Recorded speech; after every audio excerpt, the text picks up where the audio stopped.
지주대첩이 끝났을 때 고려는 분명 승리한 나라였습니다. 수십만에 달하는 거란군은 괴멸되었고 더 이상 고려를 군사적으로 압박할 힘을 갖지 못했습니다. 전쟁이라는 관점에서 보자면 이보다 더 명확한 결말은 없었습니다. 그러나 고려 조정이 마주한 현실은 전쟁의 끝이 곧 안정의 시작을 의미하지는 않는다는 사실이었습니다. 전쟁이 끝난 직후 고려 조정이 가장 먼저 고민한 문제는 다음 전쟁이 아니었습니다. 국경 방어도 새로운 군사작전도 아니었습니다. 그들이 가장 먼저 다뤄야 했던 것은 승리를 어떻게 정리할 것인가라는 문제였습니다. 그리고 이 질문은 곧 정치의 영역으로 이어졌습니다. 비주대첩은 단순한 전투가 아니었습니다. 국가의 모든 역량이 동원된 총력전이었고 그만큼 승리의 의미도 컸습니다. 그러나 바로 그 크기 때문에 승리는 새로운 문제를 만들어냈습니다. 누가 이 전쟁의 공을 차지하는가? 어떤 기준으로 공신을 정리하는가? 그리고 그 공이 이후 국정 운영에서 어떤 위치를 차지하게 되는가? 이 모든 질문이 동시에 조정 위에 올라왔습니다. 고려 조정은 이 상황을 매우 예민하게 인식하고 있었습니다. 전쟁이 끝난 직후는 언제나 국가 권력이 재편되는 시기였기 때문입니다. 공신 책봉은 단순한 보상이 아니라 향후 권력 구조를 결정하는 정치 행위였습니다. 한 사람의 공을 크게 인정하는 것은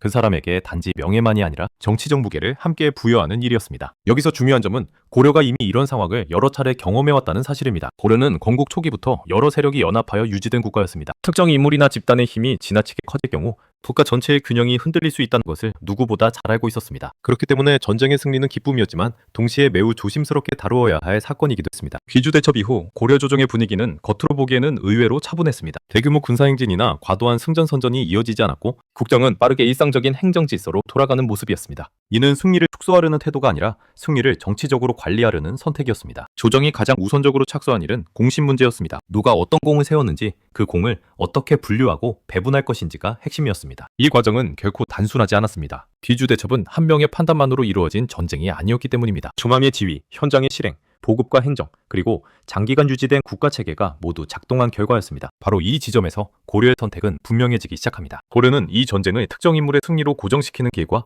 국가체제의 성과로 흡수하는 길 중에서 후자를 택하려 했습니다. 이는 곧 이후 조정에서 벌어질 정치적 조정의 방향을 결정짓는 선택이었습니다. 따라서 우리가 살펴보아야 할 것은 전장에서 무슨 일이 있었느냐가 아닙니다. 이미 그 이야기는 끝났습니다. 이제 중요한 것은 전쟁이 끝난 뒤 조정 안에서 어떤 판단이 내려졌고 그 판단이 고려의 권력 구조를 어떻게 바꿔 놓았는가입니다. 비주대첩 이후 고려에서 시작된 것은 또 하나의 전쟁이었습니다. 이번에는 칼과 창이 아니라 관직과 제도, 그리고 정치적 선택이 맞부딪히는 전쟁이었습니다. 바로 그 승리 뒤에 시작된 정치의 전쟁을 다루는 이야기입니다. 누가 이겼는가라는 환호보다 어떻게 공을 나눌 것인가라는 냉정이 국가의 백년 대계를 결정합니다. 비주대첩이라는 전무후무한 승리가 확정된 순간 고려 조정이 직면한 가장 현실적이고도 예민한 과제는 바로 논공행상, 즉 공신을 정리하는 일이었습니다. 전쟁의 승리가 거대했던 만큼 그 공을 인정받으려는 세력 또한 거대할 수밖에 없었습니다. 하지만 고려 조정은 이 기쁨의 순간에 가장 차가운 정치적 결단을 내립니다. 그것은 승리의 영광을 특정 영웅 한 명에게 몰아주지 않고 철저히 등급화된 제도 속으로 쪼개어 분산시키는 전략이었습니다. 공신 책봉은 결코 단순한 명예의 수여가 아닙니다. 고려 시스템 안에서 공신이 된다는 것은 국가의 한정된 자원인 토지와 조세권을 합법적으로 나누어 갖는 경제적 권력의 재편을 의미했습니다. 특히 고려의 토지 제도인 전시과를 기반으로 한 공신전의 지급은 국가 재정에 직접적인 타격을 줄 수 있는 사안이었습니다. 전쟁으로 인해 국토가 황폐해진 상황에서 과도한 토지 지급은 국가 운영의 마비를 초래할 수 있었기에 조정은 공신의 등급을 사만적상 공신부터 그 아래 단계까지 매우 세밀하게 나누어 관리하기 시작했습니다. 이것은 승리의 대가를 치르느라 국가의 미래를 담보 잡히지 않겠다는 고려 관료사회의 치밀한 방어 기제였습니다. 고려 조정이 택한 또 다른 전략은 공신 선정의 범위를 무한히 넓히는 것이었습니다. 전쟁은 최전방의 장수들만 치른 것이 아니었습니다. 전략을 수립한 문관, 군량을 적시해 보급한 지방관, 그리고 장기간의 전쟁을 뒷받침한 행정조직의 실무자들까지 모두를 역할별 공신으로 묶어 배치했습니다. 이렇게 공신의 명단이 늘어나고 역할이 세분화될수록 자연스럽게 제1의 공신이 갖는 정치적 무게감은 희석될 수밖에 없었습니다. 공의 지분을 잘게 나누어 분산시키는 것, 그것은 특정 인물이 승리의 상징을 독점하여 왕권을 위협하는 권신으로 성장하는 것을 막는 가장 효과적인 수단이었습니다. 또한 고려는 공신들에게 부여하는 시급의 규모와 권한을 엄격히 제한했습니다. 공신이라는 명예는 두둑혀주되 그들이 해당 지역에서 직접적인 군사나 행정권을 행사하지 못하도록 중앙의 통제 아래 두었습니다.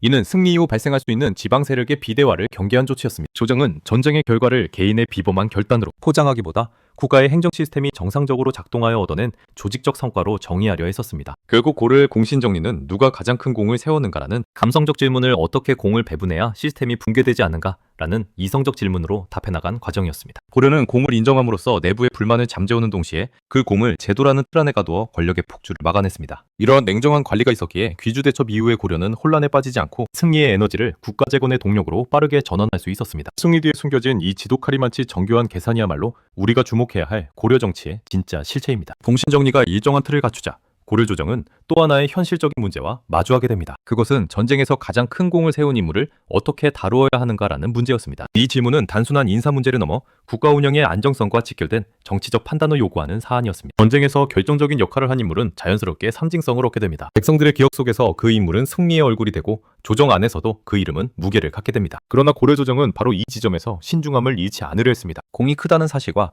그 공을 국정의 중심에 두는 문제는 분리해서 생각해야 한다고 보았기 때문입니다. 고려는 기본적으로 관료제 국가였습니다. 국정은 개인의 역량보다는 관직과 제도를 통해 운영되었고 권한 역시 직위에 따라 분산되어 있었습니다. 이런 구조 속에서 특정 인물이 전쟁의 성과를 바탕으로 조정의 중심에 지속적으로 머무를 경우 제도보다 개인이 앞서 보이는 상황이 발생할 수 있습니다. 고려는 이러한 현상을 체제의 불안 요소로 인식했습니다. 특히 귀주대첩과 같은 대승 이후에는 공의 크기 자체가 정치적 압력으로 작용할 가능성이 있었습니다. 공이 큰 인물에게 더 많은 발언권이 주어질 것이라는 기대, 혹은 그러한 기대에 대한 불안이 동시에 존재할 수밖에 없었습니다. 이는 해당 인물의 의지와 무관하게 조정 내부의 관계를 복잡하게 만들 수 있는 요인이었습니다. 고려 조정이 가장 경계한 것은 공이 곧 권력의 정당성으로 전환되는 구조였습니다. 전쟁의 승리가 정치적 권위를 자동으로 부여하는 방식은 고려가 추구해온 통치 원리와 맞지 않았습니다. 고려는 군사적 성공이 국가 운영의 전부가 아니라는 점을 분명히 하고자 했고, 이를 위해 전쟁 이후 국정의 무게중심을 다시 제도와 관료 체계로 돌려놓으려 했습니다. 이 과정에서 가장 큰 공을 세운 인물은 오히려 조정의 세심한 관리 대상이 됩니다. 이는 배제나 견제가 아니라 정치적 부담을 최소화하기 위한 조치였습니다. 공이 클수록 그 인물이 상징하는 의미도 커지기 때문에 그 상징이 조정 내부의 균형을 흔들지 않도록 조심스럽게 다루어야 했던 것입니다. 또한 고려는 공신 집단 내부의 관계도 중요하게 보았습니다. 전쟁은 많은 사람의 참여로 이루어졌지만 공의 평가 과정에서는 필연적으로 서열이 형성됩니다. 이때 한 사람의 공이 지나치게 강조될 경우 다른 공신들의 상대적 박탈감이 커질 수 있습니다. 이는 단기적으로 조정 내부의 갈등으로 이어질 가능성이 있었습니다. 고려는 이러한 갈등을 미연에 방지하고자 공의 표현과 배치를 매우 절제된 방식으로 조정했습니다. 여기서 주목할 점은 고려가 공을 축소하거나 부정하지 않았다는 사실입니다. 공은 분명하게 인정되었고 공식적인 기록과 절차를 통해 남겨졌습니다. 다만 그 공이 조정의 일상적인 권력 구조를 압도하지 않도록 국정의 전면에 계속해서 배치하지 않았을 뿐입니다. 이는 공을 지우는 것이 아니라 공을 제도 속에 위치시키는 선택이었습니다. 이러한 태도는 고려 정치의 특징을 잘 보여줍니다. 고려는 전쟁에서 이긴 후에도 그 승리를 정치적 자산으로 어떻게 관리할 것인가에 더 큰 관심을 기울였습니다. 공이 큰 인물에게 모든 것을 맡기는 방식보다 제도가 계속해서 작동하는 구조를 유지하는 것이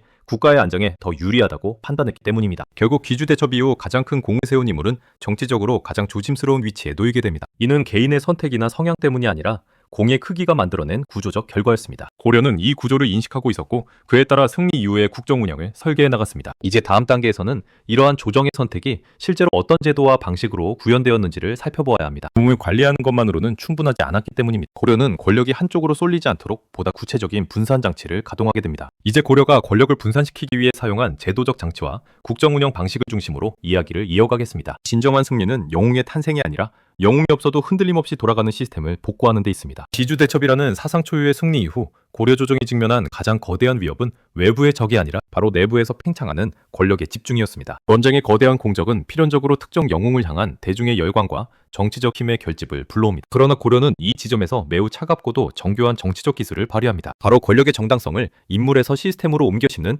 권력 분산의 재설계였습니다. 가장 먼저 단행된 조치는 전시 비상대책기구였던 도병마사의 기능 재편이었습니다. 전쟁 중에는 신속한 의사결정을 위해 군사 지휘권이 한 곳으로 집중되었으나 승리가 확정된 직후 고려는 이 기구를 다시 평시의 합의제 시스템으로 복귀시켰습니다. 도병마사는 단순히 군사 문제를 논하는 곳이 아니라 문관인 재신과 무관인 출신들이 함께 모여 만장일 체제로 국정을 논하는 제추회의의 장으로 변모했습니다. 이는 아무리 전공이 큰 장소라 할지라도 독단적인 결정을 내릴 수 없게 만드는 구조적 족쇄였습니다. 고려는 이를 통해 승리의 사령부를 합의의 회의체로 치환하며 영웅의 목소리를 제도의 소음 속에 묻어버렸습니다. 특히 주목해야 할 점은 고려의 독특한 감찰 및 견제기구인 어사대와 대간의 권한 강화입니다. 전쟁 영웅들이 조정의 요직을 차지하려 할 때 고려 조정은 이들에게 명예로운 관직을 주면서도 실질적인 권력 행사를 위해서는 반드시 대간들의 서경을 거치게 했습니다. 서경이란 관리의 임명이나 법령의 공포 시 그 타당성을 검토하여 승인하는 절차로 대간들이 동의하지 않으면 왕의 명령조차 실행될 수 없었습니다. 전쟁의 공로가 법과 원칙 위에 군림할 수 없다는 이 서리빨 같은 원칙은 전후 복구 과정에서 발생할 수 있는 공신들의 전횡을 막는 가장 강력한 방패가 되었습니다. 또한 고려는 국정 운영의 핵심 의제를 군사에서 행정과 민생으로 급격히 전환했습니다. 구체적인 행정 실무기구인 3사를 통해 전쟁 비용의 회계 검사를 철저히 진행하고 상서성 사나 육부의 기능을 정상화하여 모든 정책이 공식적인 행정 절차를 밟도록 강제했습니다. 전쟁 중에는 비상사태라는 명목하에 생략되었던 절차들이 다시 살아나면서 영웅들은 전장에서 휘두르던 칼 대신 복잡한 문서와 행정 절차라는 벽에 부딪히게 되었습니다. 고려는 영웅을 예우하되 그들이 국정을 좌우하려 할 때마다 제도적 정당성이라는 잣대를 들이대며 그 힘을 빼버린 것입니다. 이러한 분산의 기술은 단순히 견제에만 목적이 있지 않았습니다. 그것은 국가는 개인의 역량에 의존해서는 안 된다는 고려 정치 철학의 실현이었습니다. 고려는 영웅 한 명의 천재성보다 수많은 관료가 시스템 안에서 합의하고 견제하며 만들어내는 평균적인 합리성이 국가의 장기적인 안정에 훨씬 유리하다고 믿었습니다. 그래서 승리 직후 가장 먼저 한 일이 영웅의 손에서 칼을 빼앗고 행정의 붓을 쥐어준 것이었습니다. 결국 우리가 목격하는 것은 승리를 시스템으로 치환하는 고도의 통치 기술입니다. 고려는 거대한 승리라는 에너지가 특정 개인의 야욕으로 타오르는 것을 허락하지 않았습니다. 대신 그 에너지를 잘게 쪼개어 국가의 각 기관으로 흘려보냈습니다. 권력의 정점이 아닌 저변을 강화함으로써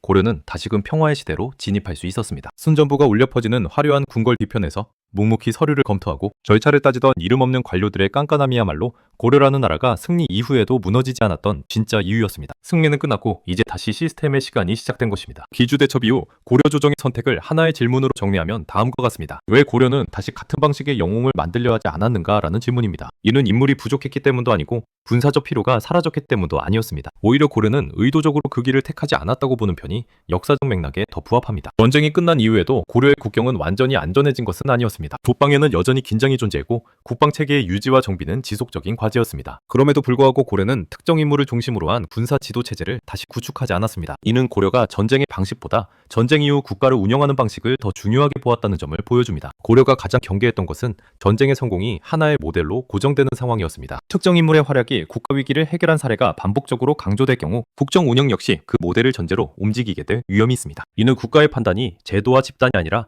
특정 인물의 등장 여부에 의존하게 되는 구조를 만들 수 있습니다. 고려는 이러한 구조를 바람직하지 않다고 보았습니다. 특히 귀주대첩은 매우 강력한 성공 사례였습니다. 이 전쟁을 이상적인 해결 방식으로 고정할 경우 이후의 국정 판단 역시 전쟁과 분사적 결단 중심으로 기울 가능성이 있었습니다. 고려는 이 점을 분명히 인식하고 있었습니다. 그래서 전쟁의 성공을 반복 가능한 정치 모델로 삼지 않고 예외적인 사건으로 관리하려 했습니다. 또 하나 주목할 점은 고려가 국정 안정의 기준을 군사적 성취가 아니라 지속 가능성에 두었다는 사실입니다. 전쟁 영웅은 위기의 순간에 강력한 역할을 할 수 있지만 평시의 국정 운영은 전혀 다른 능력을 요구합니다. 재정의 안정, 조세 체계의 유지, 행정의 연속성, 외교관계의 관리 등은 개인의 결단보다 제도와 조직의 누적된 경험이 더 중요하게 작용하는 영역입니다. 고려는 이러한 국정의 성격을 명확히 구분하고 있었습니다. 전쟁이 끝난 이후에도 군사적 판단이 국정의 중심에 남아있을 경우 국가 운영은 불안정해질 수 있다고 보았습니다. 따라서 고려는 영웅을 다시 전면에 세우는 대신 영웅이 필요 없는 구조를 유지하는 방향을 선택했습니다. 이는 인물을 부정하는 선택이 아니라 인물에 의존하지 않는 체제를 강화하는 선택이었습니다. 이 과정에서 고려는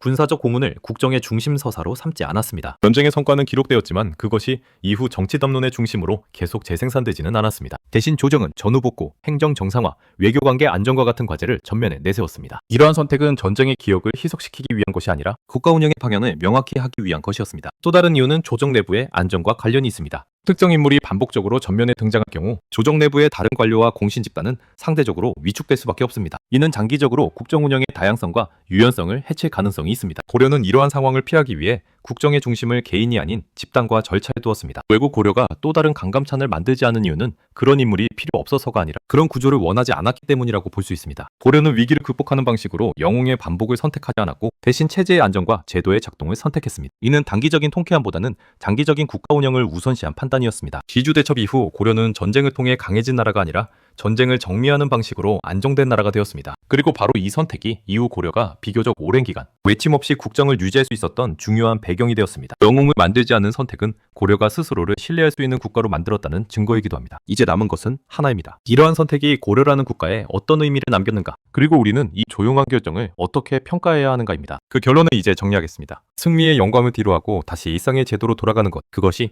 국가가 보여줄 수 있는 가장 위대한 품격입니다. 귀주대첩 이후 고려 조정이 보여준 행보는 명확했습니다. 승리를 정치적 야욕으로 확장하지 않고 철저히 제도 안으로 정리하는 것이었습니다. 고려는 전쟁에서 이긴 나라였지만 그 승리에 매몰되어 국가의 균형을 잃는 실수를 범하지 않았습니다. 고려는 승전의 환호보다 국가 시스템의 영속성을 먼저 고민한 나라였습니다. 위기의 순간에는 영웅이 필요하지만 평시의 국정은 영웅이 없어도 원활하게 작동하는 제도가 지탱해야 한다는 사실을 고려는 누구보다 잘 알고 있었습니다. 공신을 세분화하여 시급과 공신전의 규모를 관리하고 도병마사와 어사대를 통해 권력을 분산시킨 것은 영웅을 견제하기 위함이 아니라 조가라는 거대한 배가 한쪽으로 기우지 않도록 중심을 잡는 행위였습니다. 고려는 승리를 정리함으로써 비로소 패배하지 않는 법을 완성했습니다. 결국 귀주대첩의 진짜 의미는 전장의 승리 너머에 있습니다. 그 승리를 어떻게 제도 속에 안착시켰는가, 그리고 어떻게 다시 시스템의 시대로 돌아가는가에 고려 정치의 본질이 숨어 있습니다. 고려는 전쟁을 통해 강해졌고 승리를 정리함으로써 더 오래 지속될 수 있었습니다. 이제 우리는 귀주대첩을 단순한 군사적 대승으로만 기억할 필요는 없습니다. 그 이후 조정에서 이루어진 조용한 선택들,